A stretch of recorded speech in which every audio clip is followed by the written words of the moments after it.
नमो आयर्याणं नमो उवज्झायाणं नमो लोये सवसाहुणं। बोले पंच परमेष्टि भगवान की, जगत पूज गुरु विद्यासागर जी महाराज की।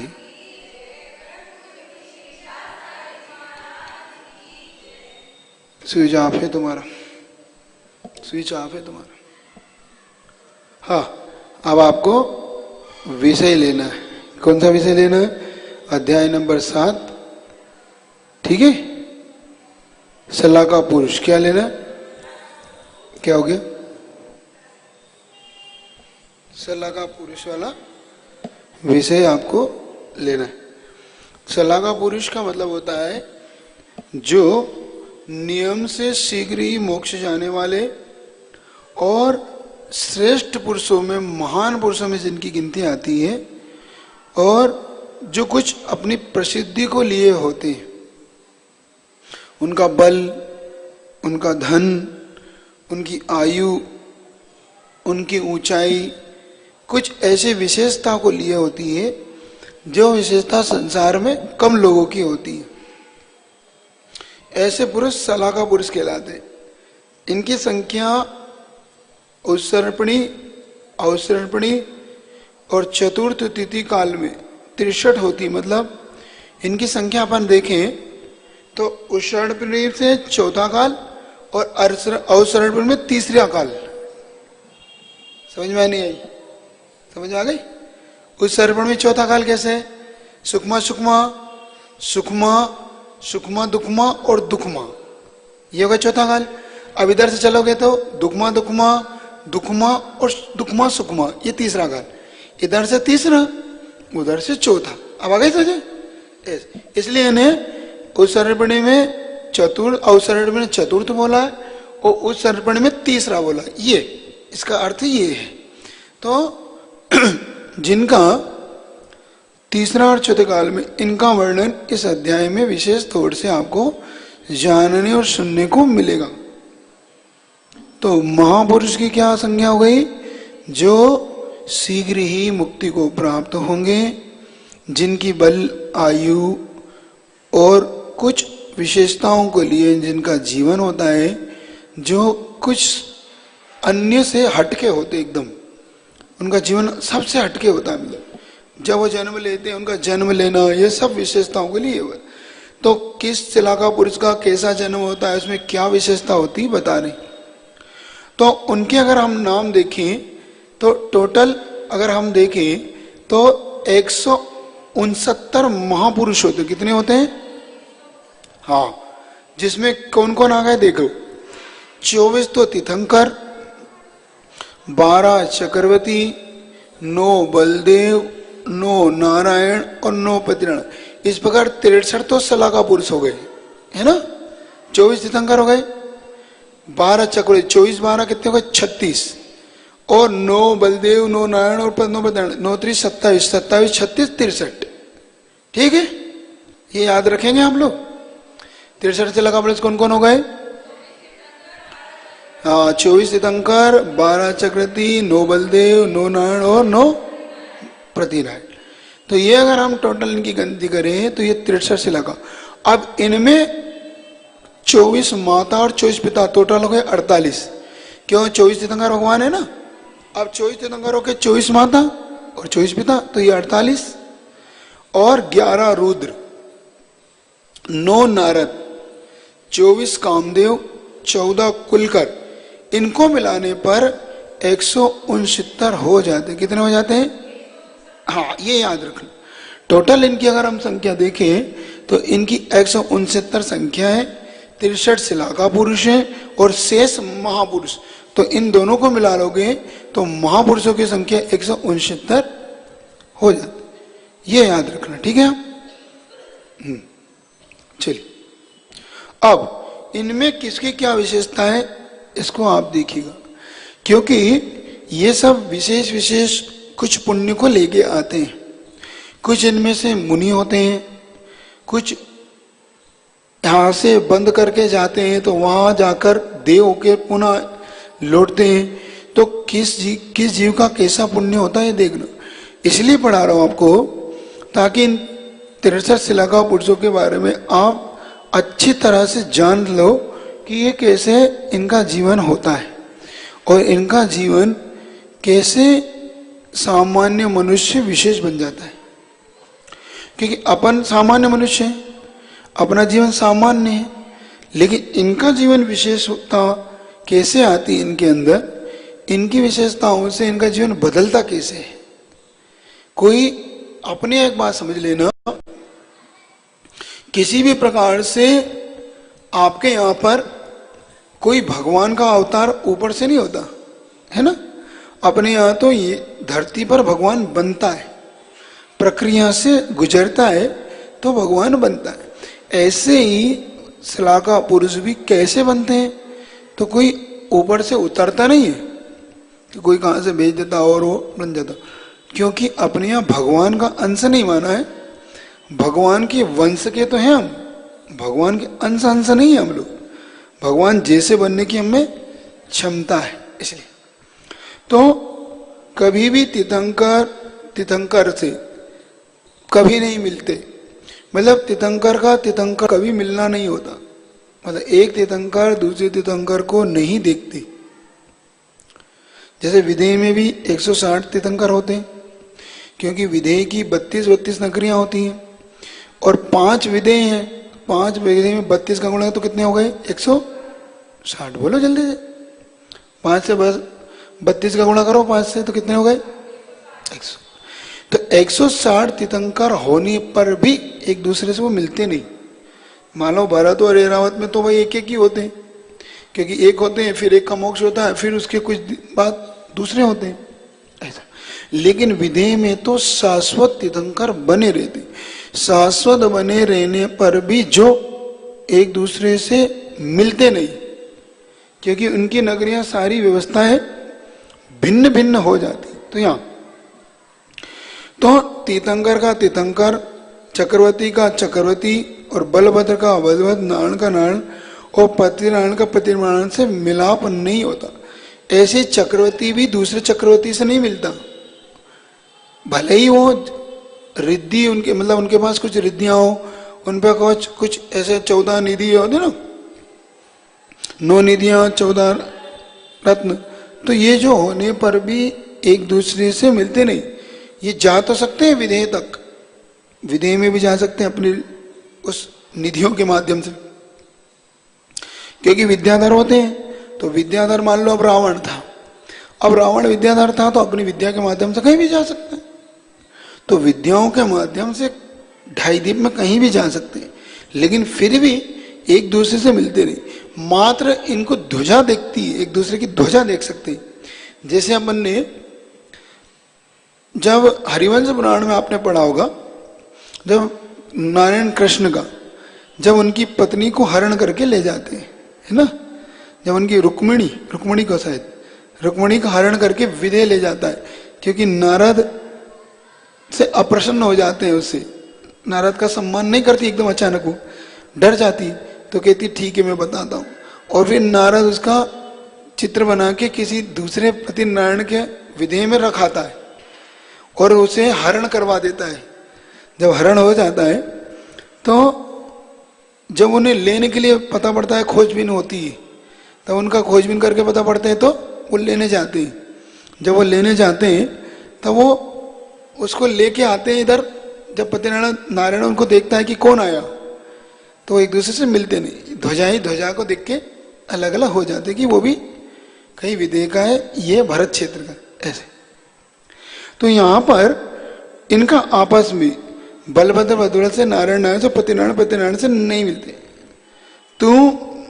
तुम जाओगे तो चिन्ह मात्र से उनका और तुम्हारा मिलाप हो सकेगा। मतलब मात्र एक दूसरे की चिन्ह क्या? ध्वजा, शंख है, इसको शंख को फूंक दिया, ध्वजा दिख गई, इनसे उनका पता पड़ जाता है कि वो कोई है चिन्ह। एक दूसरे के शब्द के सुन के देखो, एक दूसरे के शब्द सुनने से, रथों की ध्वजा देखने से, इन्हीं चिन्हों से उनका साक्षात्कार मिलन एक दूसरे से होता है। सभी शिलाका पुरुष वज्र विषम नारा सैनन से शहीद होते हैं। देखो इनका कौन सा सैनन होता है? सेनन कितने होते हैं टोटल? कितने होते हैं? 6। कौन कौन से? वज्र वृषभ नारद सेनन, वज्र नारद सेनन, नारद सेनन, अर्ध नारद, कीलक और असम प्राप्ति का सेनन, है ना? ये 6 सेनन।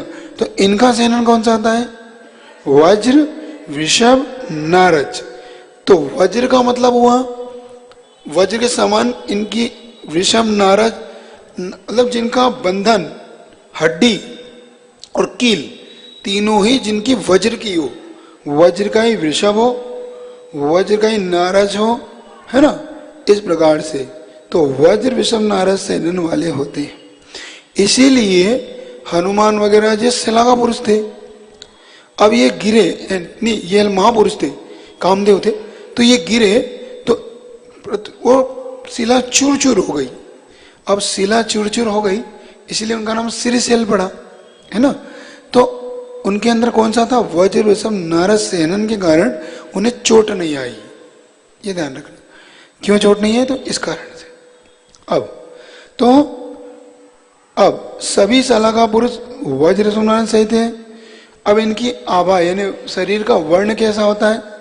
तो शरीर का वर्ण बता रहे हैं स्वर्ण के समान वर्ण वाले। कैसे? स्वर्ण, स्वर्ण यानी सोना, पीले वर्ण। तीर्थंकरों में थोड़ा कलर का अंतर आएगा अपने यहाँ, 2 लीले, 2 लालजिन, 2 गोरे, 16 स्वर्ण, इनका अलग आएगा, है ना? तो यहां पर तीर्थंकरों में थोड़ा सा, तो स्वर्ण के समान उत्तम शरीर के धारक। शरीर कैसा होता है इनका? उत्तम शरीर। 2 पर चरम और उत्तम 2 प्रकार के शरीर होते। कैसे होते हैं?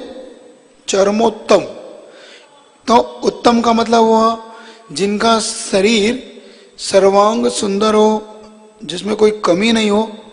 और चरम का मतलब हुआ अंतिम। चरम का मतलब क्या होता है? कभी कभी आप भाई आप चरम सीमा हो गई है, मतलब हमारी अब चरम सीमा पर पहुंच गई है, अब भैया अब हमारे लिए अब सहन नहीं है अब ये बात, तो आप ऐसा बोलते थे अब चरम हो गई, चरम पे पहुंच गई बात, मतलब अंतिम छोर पर बात आ चुकी। तो जिनका जीवन अब अंतिम भाव बचा है, जिनका शरीर ये अंतिम शरीर है, इसलिए उसको चरम शरीरी, चरम शरीरी बोलते ना। आपने सुना होगा कहीं, नाम आपको ग्रंथों में पुराण में पढ़ने में आया होगा कि चरम शरीरी। तो चरम शरीर का मतलब जिनका शरीर अंतिम है, इसके बाद नियम से मोक्ष चले जाएंगे। उत्तम शरीर, उत्तम शरीर का मतलब हुआ जिनका शरीर वज्र वृषभ नारद इत्यादि सेनन से युक्त तो है, लेकिन इनका भी अंतिम शरीर नहीं है, लेकिन जिनका उत्तम भी हो और चरम भी हो, इसको बोलते हैं चरमोत्तम। क्या बोलते हैं उसको? चरम और उत्तम दोनों मिला लोगे तो वो शरीर कौन सा बन जाएगा? तो तीर्थंकरों का चरमोत्तम शरीर होता है। कौन सा होता है? चरम मतलब उनका अंतिम भाव होता है, उत्तम उनका पूरा शरीर सम चतुष संस्थान इत्यादि को लिए हुए सर्वांग सुंदर और बहुत अच्छा उनका शरीर, इसलिए उनको चरमोत्तम बोलती। तो उत्तम शरीर के धारक, उत्तम उत्तम संपूर्ण लक्षणों से युक्त। अब उनके शरीर पर कुछ ऐसे चिन्ह होते हैं जिनसे उनके लक्षण प्रकट हो जाते हैं, जैसे शंख का चिन्ह, गधे का चिन्ह, गधा गधा वो नहीं, डंकी नहीं, वो वाला गधा नहीं, जिसको अपन बोलते हैं मुदगल, मुदगल नहीं बोलते, हाँ वो गधा, तो वो उसका चिन्ह, चक्र का चिन्ह, स्वस्तिक का चिन्ह, अदा पद्म का चिन्ह। पद्म होता ना, फूल की कली नहीं होती, कली, फूल की कली ऐसे निकाल दो ऊपर, बोंडी बोलते हैं इसको, बंद के बाद फूल की क्या बोलते हैं आप लोग? कली, कली तो बोलते हैं। तो उसके अंदर एक ऐसा, तो ऐसा बना हुआ चिन्ह होता है, पद्म का चिन्ह कहलाता है। तो ऐसे संपूर्ण तिल है, मसा है ना, और लांछन है। देखे आपने? तिल तो देखे होंगे, मसा भी देखा होगा, छोटे मसा नहीं हो जाते छोटे छोटे ऐसे, और लांछन होते हैं, काला काला सा धब्बा रहता है एकदम, इतने बड़े बड़े लांछन नहीं होता किसी के पीठ पर, किसी के मुख पर, किसी के कंधे पर, तो उसको बोलते हैं लांछन। तो ये उसके परिणाम शुभ और अशुभ प्रकार के बताते हैं कि जैसा पुरुष महापुरुष होते हैं उनके उस प्रकार के चिन्ह प्रकट होते हैं, जिससे ये जाना जाता है कि यह पुरुष किन किन लक्षणों से युक्त तो इसका कैसा कैसा जीवन होगा, इसको बोलते हैं निमित्त ज्ञान। क्या बोलते हैं इसको? इसको निमित्त शास्त्र भी बोलते हैं, है ना। निमित्त शास्त्र के माध्यम से जान लेते हैं जो कि इनका जीवन कैसा होगा, ये आगे जाके क्या बनेंगे, ऐसा। ज्योतिष वगैरह में जानते हैं ना, वो निमित्त शास्त्र बोलते हैं उनको, है ना, इसको। तो ये तो जिनका शरीर उत्तम उत्तम लक्षणों से युक्त होता है, संस्थान कैसा होता है इनका? समचतुर्थ संस्थान। कैसा होता है? संस्थान कितने प्रकार के होते हैं? 6। समचतुर्थ संस्थान, हुंडक संस्थान, नेग्रोध, परिमंडल संस्थान, वामन, कुब्जक, 6 प्रकार के होते हैं। याद कर लो इनको, 6 शयनन और 6 संस्थान। क्योंकि ये याद नामकर की प्रकृति जो याद कर लेगा ना, उसको याद हो जाएगा। जिन्होंने नाम प्रकृति याद कर ली वो 93, वो बता पाएंगे गति, जाति, इंद्रिय का, है ना, ये सब उसके बारे में बताएंगे। जो शरीर, अंगोपांग, निर्वाण, बंधन, संघा, संतन, सहनान, है ना, अगुर, लघु, निर्वाण, बंधन, इस प्रकार से अलग अलग होते हैं। तो जो 6 प्रकार के संस्थान में से जिनका प्रथम संस्थान होता है, कौन सा होता है? समचतुर्थ संस्थान। समचतुर्थ का मतलब हुआ जिनके अंगोपांग एक एक, हाथ, पैर, गर्दन, आंख, नाक, कान, बिल्कुल सर्वांग सुंदर, और बिल्कुल जिनकी नाप और तोल एक जैसा हो। मतलब उनके नाप तोल में कोई ये नहीं कि आंख बड़ी है कान छोटे, ऐसा नहीं। उनके कान भी, आंख भी, नाक भी, मुख, सब कुछ एकदम तुला हुआ। नाप लो, कहीं से भी नाप लोगे तो उनका संस्थान एकदम समचतुर्थ संस्थान मिलेगा। जैसे भगवान का नहीं होता है, भगवान की मूर्ति कहीं बेडोल नहीं होती। भगवान की मूर्ति को समचतुर्थ संस्थान ही अच्छा माना जाता है। अब ये बना दी गई है, पहले मिल जाती है आजकल, पहले कोई आड़ी तिरछी सी, कोई ऊपर नीचे लंबी चौड़ी बना देते, वो नहीं। भगवान का संस्थान हमेशा, क्योंकि जिस मूर्ति का जैसा संस्थान होता है वैसा उस समाज पे भी असर डालती है। ध्यान रखना। ऐसा बहुत ज्यादा पेट बाहर नहीं, सेठ जी जैसा पेट बाहर निकल रहा है, ऐसा नहीं। इनका प्लेट है, गर्दन, आंखें, बिल्कुल ऐसा लगता है कि बिल्कुल युवराज, युवा एकदम, ऐसा कभी बुजुर्ग नहीं होते। तो इन श्राका पुरुषों का जो नाप तोल होता है, आंखों का एकदम बड़ी आंखें, छोटी आंखें, तो ऐसा नहीं कि एक छोटी है एक बड़ी है, कहीं आड़े कान है तिरछे, नहीं, एकदम कान का इनका बढ़िया, मतलब ऐसा लगता है कि, तो उसको बोलते हैं समचतुर्थ संस्थान। क्या बोलते हैं उसको? हाँ। तो जिनका समचतुर्थ संस्थान होता है। कुब्जब का मतलब होता है जिनकी एक ये उठी हुई हो। कुब्जन, कुब्बड़ नहीं निकलती, कुब्बड़ बोलते हैं जिसको, कुब्बड़, तो कुब्जक।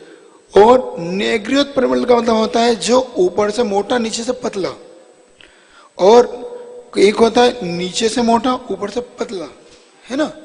और एक होता है हुंडक, जिनके 8 ही अंग उपांग आड़े तिरछे हो, हाथ तिरछे, गर्दन तिरछी, दोनों पैर तिरछे, कुब्जक निकली हुई, ऐसा, उसको बोलते हैं हुंडक। क्या बोलते हैं इसको?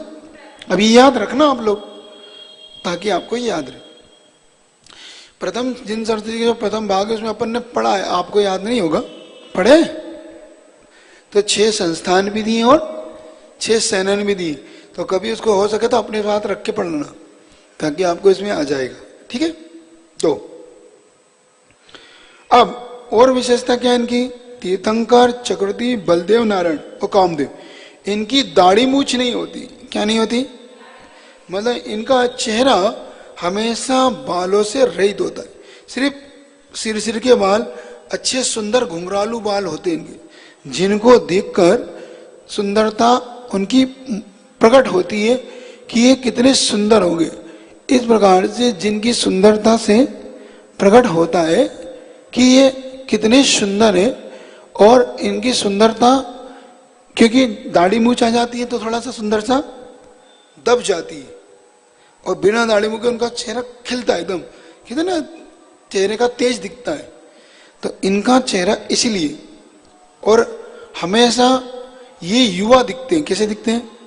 एक बार इनकी हाइट इत्यादि बढ़ गई तो फिर इनके बाल सफेद नहीं होते, इनके बाल कभी सफेद नहीं होते, इनमें कभी बुढ़ापे के लक्षण नहीं झलकते, मतलब कमर झुक गई हो, चलते नहीं बन रहा हो, और सब बाल सफेद हो गए हो, आंखें से कम दिखता हो, कानों से कम सुनाई पड़ता हो, ऐसा इनके साथ नहीं होता।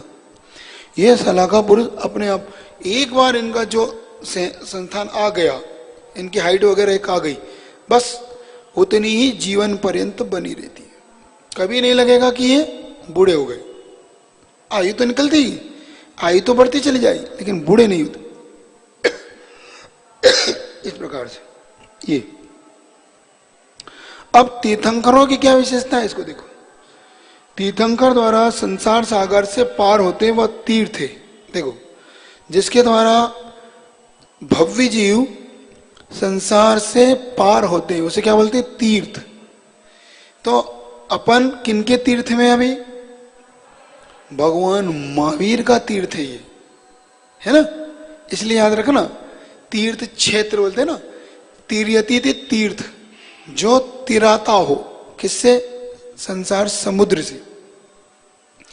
संसार समुद्र से जो भव्य प्राणी तिर जाते हैं उन्हें बोलते हैं तीर्थ। और इसी तीर्थ के प्रवर्तक तीर्थंकर के क्या कहलाते हैं, प्रवर्तक का मतलब जिनके द्वारा, प्रवर्तक नहीं, चलाने वाला नहीं होता, जिनके द्वारा उसका प्रभाव मान किया जाता है। प्रभाव जैसे वस्तु है, चलाने से तो ये होता है कि इनके द्वारा बनाया गया। तीर्थ को चलाते नहीं, तीर्थ की प्रभाव मान रखते हैं, मतलब जो तीर्थ चलाया उसी तीर्थ को प्रवर्तन करते, मतलब उनको ये आगे बढ़ाते। गाड़ी को चलाने वाले होते, मतलब ड्राइवर होते हैं, ये गाड़ी बनाते नहीं है, गाड़ी तो इनको मिल जाती है। अब उस गाड़ी के ड्राइवर हो जाते, मतलब ये संसार से सभी भव्य जीवों के लिए उस संसार समुद्र से पार उतारने के लिए तीर्थ। तो तीर्थ के जो कर्ता हो तीर्थंकर, तीर्थंकर होती है ना। अब जिनके 5 कल्याणक इत्यादि होते हैं, कौन कौन से, गर्भ, जन्म, तप, ज्ञान और निर्वाण। तो कल्याणों के द्वारा जिनका सोदर मित्रादि देवों के द्वारा जो उत्साह मनाया जाता है, जिनके 5 कल्याणों का सोदर इत्यादि इंद्रों के द्वारा विशेष तौर से उत्साह मतलब पूरे संसार में जो जिनकी प्रभावना की जाती है कि इनका जन्म हुआ, इनका गर्भ हुआ, जिससे संसारी प्राणी जानते हैं कि तीर्थंकर आए, तो ये बुलाते हैं उत्साह। इनके भोजन, वस्त्र, आभूषण आदि सामग्री स्वर्ग लोक से सोदर इंद्र लाते।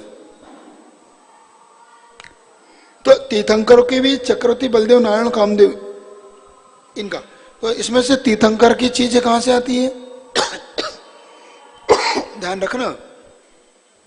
तीर्थंकर जब तक ग्रस्त है, मतलब मुनि बनने के बाद नहीं आती ये सब चीजें, जब तक ग्रस्त हैं, ग्रस्त अवस्था में इनकी सेवा के लिए सोदरविंद्र नौकरों के भांति, किसके भांति, नौकरों भांति हाथ जोड़ के खड़ा है, हे प्रभु धन्य आपकी क्या सेवा की, इस प्रकार से आप हमें आज्ञा दें।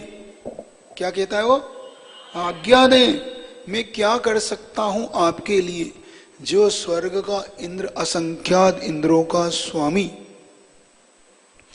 जिसकी शक्ति इतनी है कि 3 लोग को घुमा दे, डमरू की तरह बजा दे, इतनी शक्तिमान सोधर्म किंकरो दास की भांति इन तीर्थंकरों के चरणों में झुका पड़ा है। इसलिए वक्ता मर प्रणत मौली मणि प्रमाण, वो दिया ना भक्त अमर प्रणत, तो अमर मतलब इंद्र से लेना, कि सोधर्म इंद्र भी जिनकी सेवा में हाथ जोड़कर खड़ा हुआ है कि प्रभु मुझे आज्ञा प्रदान करें, मैं आपकी क्या सेवा करूं, मतलब वस्त्र आभूषण सारा का सारा स्वर्गों से लाग लाग के बिछा दिया जाता है इनके लिए, ऐसा नहीं। और ऐसा प्रतिदिन के नए नए आभूषण, प्रतिदिन का नया नया वस्त्र, प्रभु ऐसा नहीं कि दिन में 2 बार, तो 2 बार भी नया ही आएगा, 10 बार बदलेगा तो 10 बार नया ही आएगा, पुराना उपयोग में नहीं लिया जाता कि चलो इनको धोके रख लो कल काम में ले लेंगे हैं। हाँ, जिनके आभूषण, जिनका भोजन, जिनके लिए सब कुछ, बिस्तर है, सब कुछ एकदम फ्रेश, प्रभु बस। बाग बगीचों की सुंदरता भी देवों के द्वारा की जाती है। क्या? कुबेर के द्वारा जिनके लिए आदेश दिया जाता है कि इनके बागों को सजाया जाए, मतलब बैठने के लिए। हाथी भी मैं तो ऐसा मानता हूं कि वहीं से आता होगा। हाँ, बस देवों के द्वारा लाके, क्योंकि विशेष तीर्थंकर तो उनका विशेष वाहन भी विशेष होगा। जिनके हाथी घोड़े सब कुछ स्पेशल होंगे, एकदम अलग प्रकार के। जिनकी पालकियां, बैठने के, पैरों में पहनने के जूते चप्पल हैं, पदत्राण। अब जूते चप्पल अच्छा लग रहा तो पादत्राण क्या बोलते हैं उनको? पादत्राण मतलब पैरों में पहनने के, त्राण मतलब चप्पल। तो इतने सुंदर जिनके आते होंगे, सोचो क्या आता होगा। बाल बनाने वाला भी ऊपर से आता होगा क्योंकि जब बाल बढ़ते होंगे, है ना, स्पेशली, क्योंकि दाढ़ी मूछ तो होती नहीं, तो जब इनके बाल सेट करने के लिए विशेष आते होंगे तो बढ़ते तो होंगे। क्योंकि आदिनाथ भगवान के जब जटाजूट हो गई, अपन सुनते ना, 6 महीने लगातार जिन्होंने केस नहीं किए, तो 6 महीने ध्यान में बैठने से जिनके केस लंबे लंबे हो गए, और लंबे केस होने के कारण जो जटाजूट के ला लगे, इसलिए इनको जटा शंकर भी बोलते। क्या बोलते हैं इनको? जटा शंकर। शंकर मतलब भगवान, है ना, संकम करोती थी शंकरा। और जटा मतलब जिनके बड़े बड़े बाल हो गए ऐसे, इसलिए इनका नाम जटा शंकर भी है। क्या नाम इनका? जटा शंकर। अब वैष्णव में जाओगे तो वो शंकर, शिव को जटा शंकर बोलते, जिनकी जटा से गंगा बहती है। ऐसा देखा ना आपने, ऐसी जटा रहती फिर से। तो अपने यहाँ क्या क्या बहता है? हमारे रूपे ज्ञान रूपी गंगा बहती है।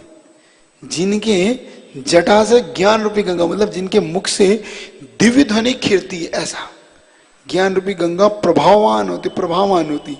इसलिए तो यहां पर तीर्थंकरों की विशेषता समझ में आ गई। जिनके 5 कल्याणक होते हैं, जो तीर्थ का प्रवर्तक होते हैं, मतलब तीर्थ को आगे बढ़ाते हैं, जो जिन शासन की महिमा जिनके द्वारा आगे बढ़ती है, जिनके भोजन, वस्त्र, आभूषण आदि, क्योंकि इनके मित्र भी कौन होते हैं? देवलोक, साधारण नहीं होते। इनके मित्र भी देवता ही खेलते हैं बच्चे बन के इनके साथ। बचपन में जब खेलते ना, तो देवता भी उतर के उनके साथ खेलती। जैसे माँ के साथ देवियां आती है ना, 56 कुमार देवियां माँ की सेवा में रहती हैं, ऐसे ही इनके साथ देवता लोग रहते हैं और हमेशा इनकी सेवा में लगे रहते हैं, इनको प्रसन्न रखते हैं। मतलब तीर्थंकरों को दुख नहीं हो सकता, हमेशा जिनकी प्रसन्नता बनाए रखते हैं। सोचो कितना पुण्य। सबसे पुण्यशाली प्रकृति है तीर्थंकर। 93 प्रकृति जो नाम की प्रकृति उनमें है ना, तो ये सबसे पुण्यशाली प्रकृति है तीर्थंकर। 8 कर्मों में 4 कर्म तो घातियां हैं, वो पाप प्रकृति है। पुण्य और पाप प्रकृति अघात्या कर्म में भेद है। उसमें से भी 47 प्रकृतियां, उसमें से भी तीर्थंकर सबसे ज्यादा पुण्य वाले, सबसे ज्यादा, सबसे ऐसा पुण्य कि इसके आगे किसी का पुण्य काम नहीं करता। इनके पुण्य के आगे किसी का भी इतना भयंकर, इतना ज्यादा पुण्य होता है इनका। तो ऐसे अब हो गए तीर्थंकर। अब आ रही चक्रवर्ती की बात। किसकी आ रही? चक्रवर्ती की संख्या होती है 12। कितनी होती है? 12। अब जो 6 खंड रूपी भरत क्षेत्र का स्वामी होता है, कितने खंडों का? 6 खंड कौन कौन से? 5 मलेचौर, 1 आर्य खंड। रचना इसमें नहीं है, उसमें थी। अपन ने नक्शा देखा था जब भरत क्षेत्र का, तो सुमेरु पर्वत की दक्षिण दिशा में मैंने देखा ना, एक धनुष आकार बनता है। देखा था आपने? धनुष, उस धनुष आकार में अपन एक बीच में और 3 खंड ऐसे, फिर उसके 3 खंड उधर, ऐसे टोटल आर्यखंड, दाएं बाएं मलयखंड, फिर उसके बाद 3 मलयखंड, एक पर्वत है ना, पर्वत लेके, जो कि विजयार्ध पर्वत जिसको बोलते विजय, तो विजय अर्ध, उस पर्वत का नाम विजयार्ध। क्या नाम उसका? विजयार्ध। क्यों नाम पड़ा उसका? क्योंकि आदि विजय जहां हो जाती हो, इन 3 खंडों के जितने पे कितनी विजय हो जाती? आदि विजयार्ध, जहां पर आदि विजय प्राप्त हो चुकी है, इसलिए उसको बोलते विजयार्ध। मतलब विजयार्ध पर्वत तक पहुंचने पर 3 खंड की विजय प्राप्त हो जाती है। फिर 3 खंड के उधर विजयार्ध के उस तरफ होते हैं, उनकी प्राप्त कर लो तो 6 खंड का अधिपति कहलाता है। क्या कहलाता है? अधिपति है ना, स्वामी। तो जो 6 खंडों में जिसकी आज्ञा मानी जाती है, जिन्हें 32,000 मुकुटबद्ध राजा जिनके चरणों में नतमस्तक रहते हैं, क्या रहते हैं? हाँ, सोचो कितने हजार बता रहे थे। तो ये जिनके 32,000 मुकुटबद्ध राजाओं के जो अधिपति, मतलब उनके स्वामी है, कितने राजाओं के? 32,000। और इन 32,000 के नीचे जो राजा महाराजा है ना, वो तो और हजारों में, और ये तो महाराजा है। ये कौन है? इसके नीचे मंडलेश्वर, अर्धमंडलेश्वर, महामंडलेश्वर, ये अलग है। राजा महाराजा ऐसी संज्ञा मिलती है। तो इनके चरणों में ये दासानुदास के, मतलब दास के भांति ये सब राजा इनकी आज्ञा चाहते हैं। क्या चाहते हैं? कि हमें चक्रवर्ती, और इन चक्रवर्ती से ऊपर तीर्थंकर है ना, जिसकी आज्ञा स्वधर्म चाहता है ये। तो यहां पर बता रहे हैं जो 32,000 मुकुटबद्ध, मुकुट मतलब जिनके छत्र चमार भामंडल होते हैं राजाओं के ऊपर। अब यहां बताएंगे आपको कि तीर्थंकर के ऊपर 64 चमर ढूंढते हैं, तो चक्रवर्ती पे कितने ढूंढते हैं, फिर अर्धचक्र पे कितने हैं, नारायण पे कितने हैं, फिर सामान्य राजा मंडलेश्वर इन पे कितने, तो 2 छत्र तक, चमर तक कैसे ढूंढते हैं, ऐसा बताएंगे। तो जो 32,000 मुकुटबद्ध राजाओं का अधिपति चक्रवर्ती कहलाता है। भूमंडल पर समस्त मनुष्यों में श्रेष्ठ वैभव और भोग का स्वामी होने के कारण चक्रवर्ती नरेंद्र कहलाता है। अब ये पुरुषों में इंद्र कहलाता है। क्या कहलाता है? मनुष्यों में, मनुष्य गति में कोई इंद्र तो कौन है? मनुष्य गति में चक्रवर्ती, जैसे इंद्रों में स्वधर्म इंद्र, और मनुष्यों में चक्रवर्ती, त्रियंचों में सिंह, है ना, ऐसा। और भवनवासी में अंतर है तो अलग है ना, टोटल। तो इस प्रकार से, और ज्योतिष में सूर्य और चंद्र, है ना, ऐसे। तो 16 इंद्र, 16 प्रतीन्द्र, ऐसे अलग अलग। आप टोटल 100 इंद्रों से पूजा करते ना, कि 100 इंद्रों से जो पूजित है, तो 100 इंद्रों में एक चक्रवर्ती भी आता है जो मनुष्य होता। इंद्र क्यों कहा? इंद्र इसलिए कहा कि सारे मनुष्यों में जो मुखिया होता है, जो मुख्यता लेके होता है, ऐसा। अब तीर्थंकर को क्यों नहीं कहा? जल्दी बताओ। नहीं, तीर्थंकर की पूजा जब तक गृहस्थ में थोड़ी होती है, वो तो मुनि के बाद होती है या केवल ज्ञान के बाद होती है। लेकिन जो स्वयं गृहस्थ में, उन्हें क्यों नहीं कहा? उन्हें इसलिए नहीं कहा कि वो 6 खंड के अधिपति नहीं होते। तीर्थंकर जिस क्षेत्र में जन्म लेते हैं उसी भरत क्षेत्र के ही मतलब स्वामी होते 6 खंडों में, क्योंकि 5 मलय खंडों में जाते ही नहीं। हाँ, ये अपवाद अलग है जो चक्रवर्ती तीर्थंकर हुए, चक्रवर्ती भी हुए, और जिनके पदवी तीर्थंकर, उनका ही एक अपवाद है बस। और भरत चक्रवर्ती नहीं हुए थे ऋषभदेव के काल में? कौन ने कह दिया? उनके तो पुत्र हुए। कहां से बाद में बने? अरे चक्र रत्न की प्राप्ति, पुत्र रत्न की प्राप्ति और केवल ज्ञान तीनों एक साथ उत्पन्न हुए थे। अरे तो हुए तो उनके काल में, उनके समय में ही तो हुए। नहीं, श्रेष्ठ हो जाए तो हो जाए। जैसे कि भाई आप कृष्ण थे।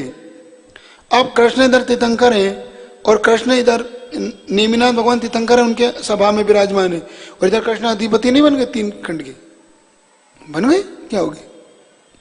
तो जब ये बन सकते तो चक्रवर्ती में क्या दिक्कत है? तो तीर्थंकर मैटर अलग है।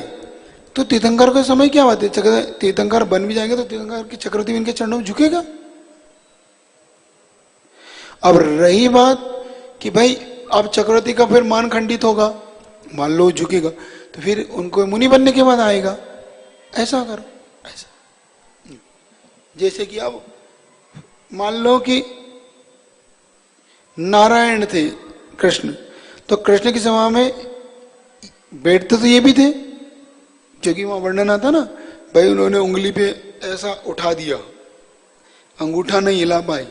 सभा में जब बात आई कि ऐसा कौन मुझसे ज्यादा शक्तिशाली होगा, अर्धचक्री के द्वारा ये बात कही गई, तो अर्धचक्री के द्वारा उन्होंने कहा मेरे से ज्यादा शक्तिशाली कोई नहीं है, कोई ये है नेमिनाथ भगवान बैठे, मिल लो इनसे।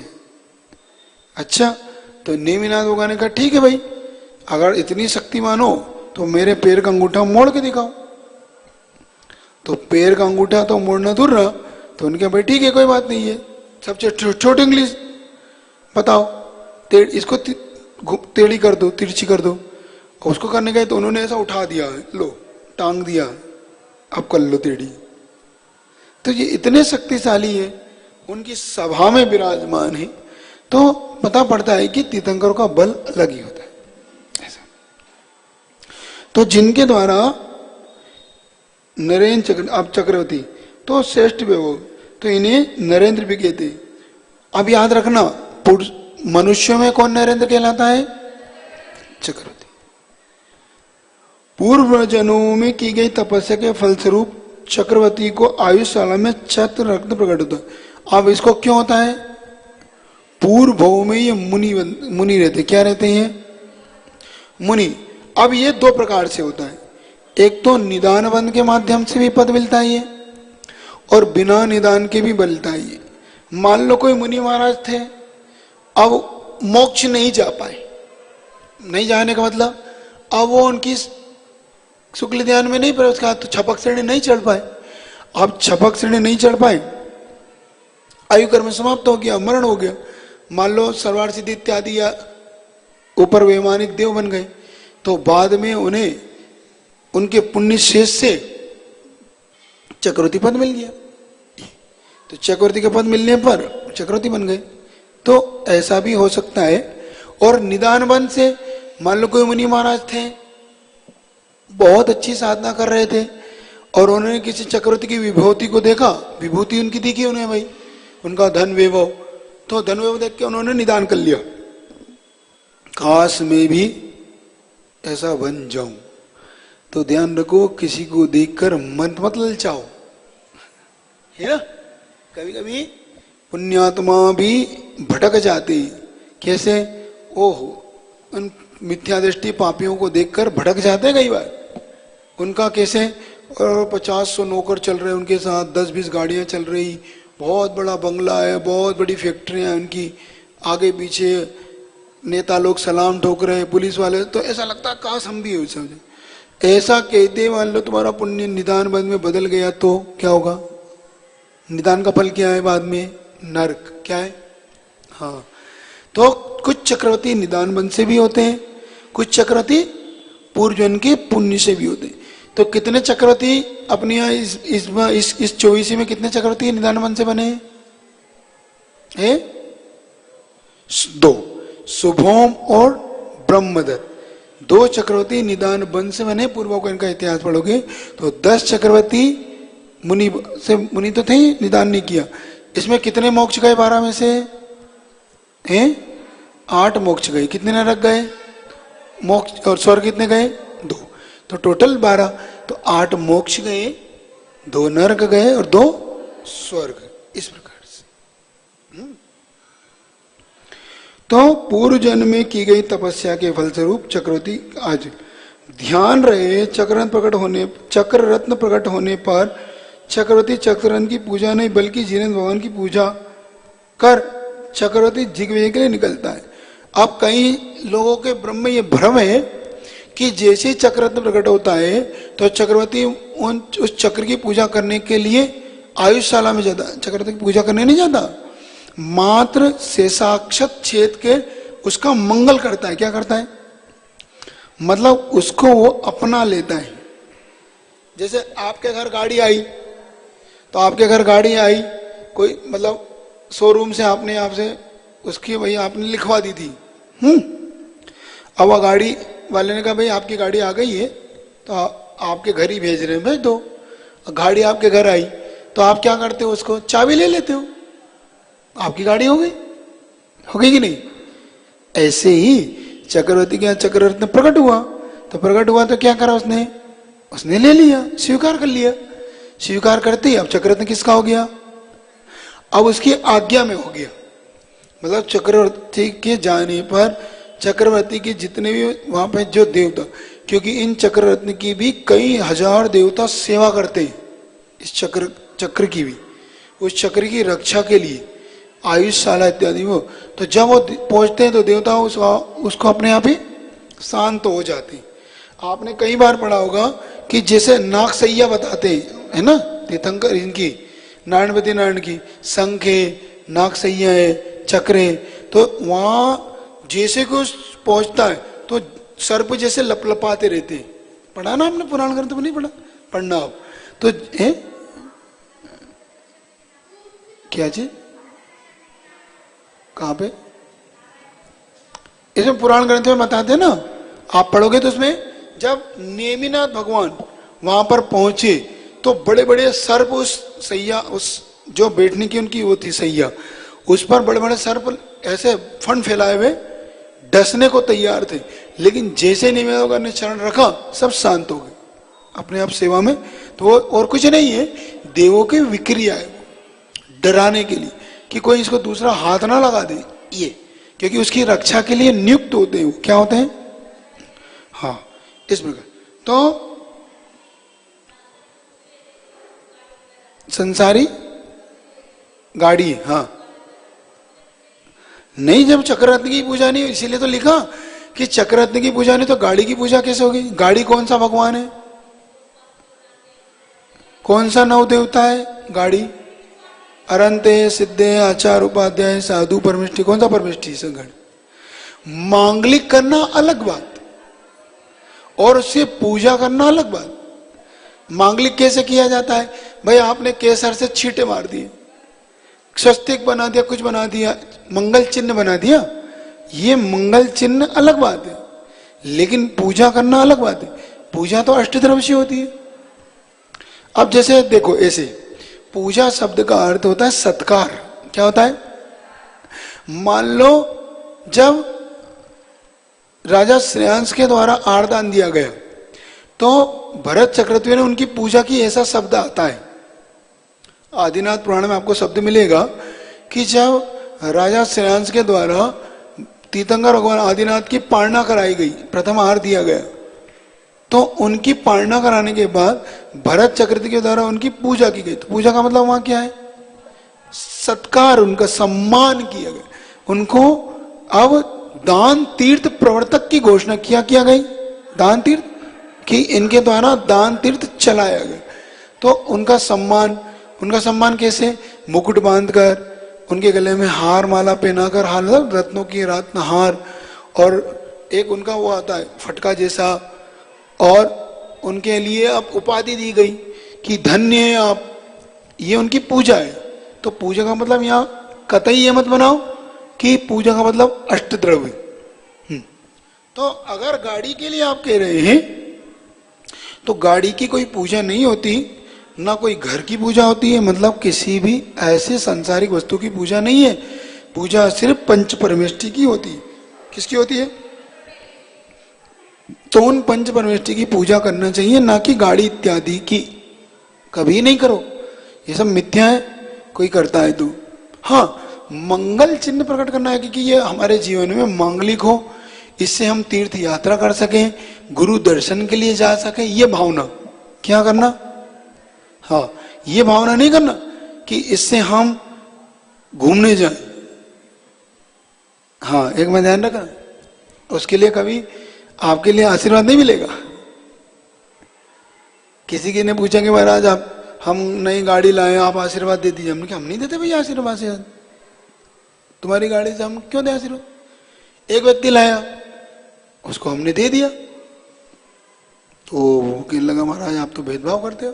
मैं क्या हो गया भाई, तो मैं लाया था तो आपने दिया नहीं, ये लाया तो इसको दे दिया, तो तुमने क्या बोला था भैया कि महाराज ये गाड़ी से मैं घूमूं फिरूं, आशीर्वाद तो तुम्हें नहीं दिया।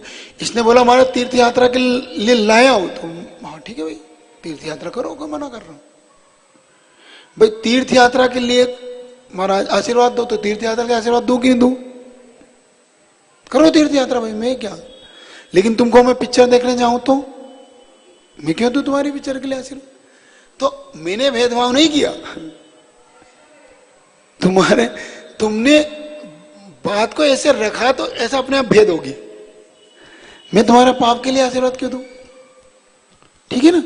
तो ये तो कभी भी सांसारिक किसी भी गाड़ी घोड़े की पूजा मत करिए, किसी भी घर की, दुकान की, कांटे बांट की पूजा नहीं होती।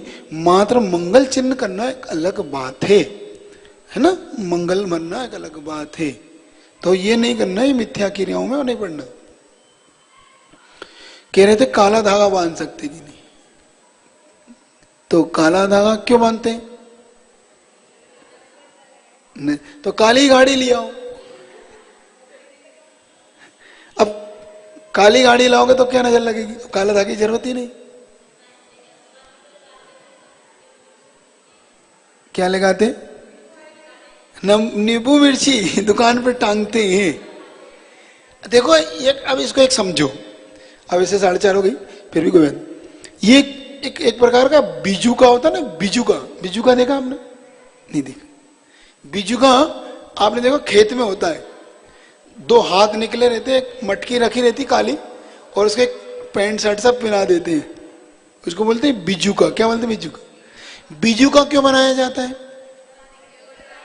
किसको डराने के लिए, पशु पक्षियों को डराने के लिए बीजू का बनाया जाता था, ताकि उस बीजुका के माध्यम से पशु पक्षी या गाय ढोर ये समझे कि कोई खड़ा हुआ है, तो वो उस खेत में प्रवेश ना करे।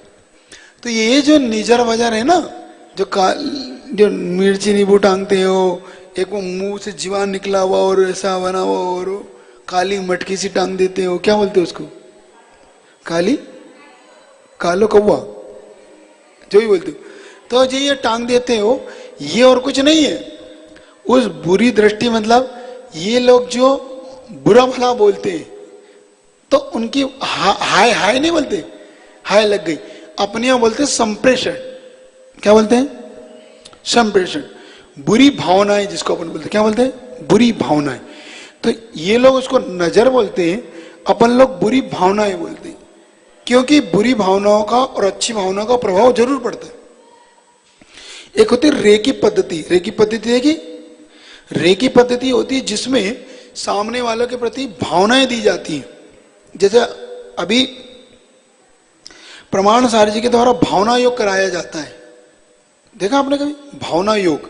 भावना योग का मतलब है जिसमें भावनाओं के माध्यम से उसके रोग इत्यादि के लिए भावना करते हैं, जिसको अपन बोलते हैं माला फेरो। कहते ना माला फेरो, ये भावना करो, शांति धारा करो। तो शांति धारा क्या है, शांति धारा क्या है, उसके प्रति अच्छी भावनाएं प्रेषित करना, उस सामने वाले व्यक्ति के प्रति अच्छी अच्छी भावनाओं को प्रेषित करना कि ये ठीक हो जाए, इसका भला हो जाए, इसका मंगल हो जाए। ऐसे ही जो आप नींबू मिर्ची का पूछ रहे हो ना, तो जो लोग आपके प्रति बुरी भावनाएं करते, तो उन बुरी भावनाओं से बचने के लिए टांग देते हैं कुछ लोग। तो बीजू का एक प्रकार का, क्या है वो, वही बीजू का भगवान बन गया। क्या बन गया वो, ये बीजू के थे सब, ये जो द्वार के आगे लगा देते थे ना लोग, ये सब बीजू का थे। धीरे धीरे अंदर घर के मंदिर में पहुंच गई, धीरे धीरे इनकी पूजा होने लगी। इसलिए इन बीजुकों से बचो, कुछ नहीं है। आप दक्षिण में चले जाओगे तो वो काली पुतली बनाते, काली पुतली देखना, ऐसी काली ऐसी गर्दन पुतली बनाएंगे और वो तंत्र क्रिया करके फेंक देते हैं। वो लोग इतने घबरा जाते हैं उनको देख के। कभी देखना जिसको बोलते काला जादू, ये उधर चलता है कलकत्ता तरफ, काला जादू, ये सब ये चीजें यही है। चलेगा, अभी तो इतने रखो। तो चक्रवर्ती का कल अपन सारा वैभव इत्यादि पढ़ेंगे, अच्छी चीज है, इसको जरूर पढ़ लेना, ताकि आपके लिए जब पुराण ग्रंथ आप पढ़ोगे तो पुराण ग्रंथ में आपको बहुत सारी चीज ये सब मिलेंगी। ठीक, चलिए जिनवाणी के ज्ञान से। सो वाणी मस्तक धरो सदा दी तुम, हे जिनवाणी भारती तो